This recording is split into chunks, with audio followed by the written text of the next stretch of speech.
Mommy, how do you draw flames? My son asked. He was sitting, as he often did, at the dining room table while I made lunch for the two of us.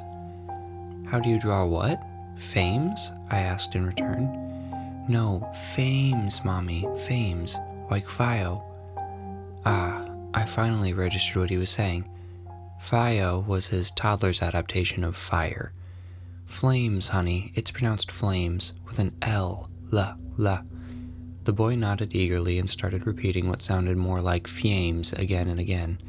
I smiled. We don't aim for perfection, just to keep getting closer to the goal. But Mommy, how do you draw them? He repeated his earlier question. I set down the butter knife and rinsed my hands. Honestly, I had no idea how to draw flames either. I was going to do what I was best at, though. Improvise.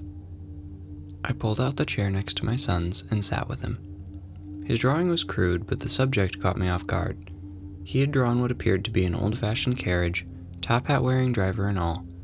A stick-figure horse was harnessed to the black car. He had given it big red eyes that gave the animal a real Sleepy Hollow vibe. I was impressed. My son must have seen an image of an old carriage in a show or a book and remembered the details. This is really good, Andrew, I praised him. Where did you see one of these?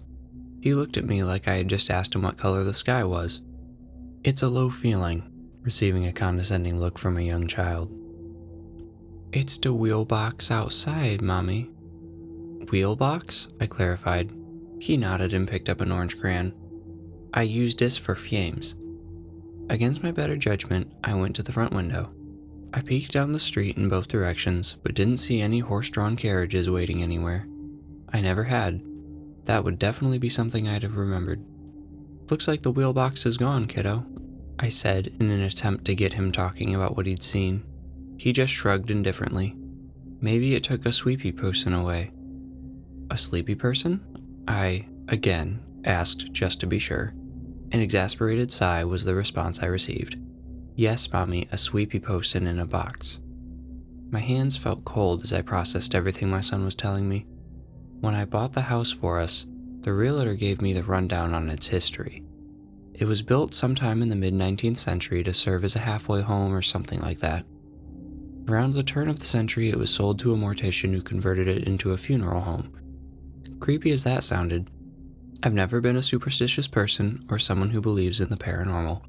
But what my son was describing to me now, sleepy people in boxes, a black carriage driven by a formally dressed man, well, to call it a coincidence seemed foolhardy. How often do you see the wheel box? I asked him while trying to disguise the worry in my voice. He gave me that look again, the one that made me feel 2 inches tall. You funny, Mommy. It's there all the time. My heart sank and I walked back to the table. How long had my son been watching ghosts load coffins into a hearse? Why had he never said anything about it? Was there a chance it really was some wild coincidence? When I sat down next to him, any hope of a reasonable explanation escaped me.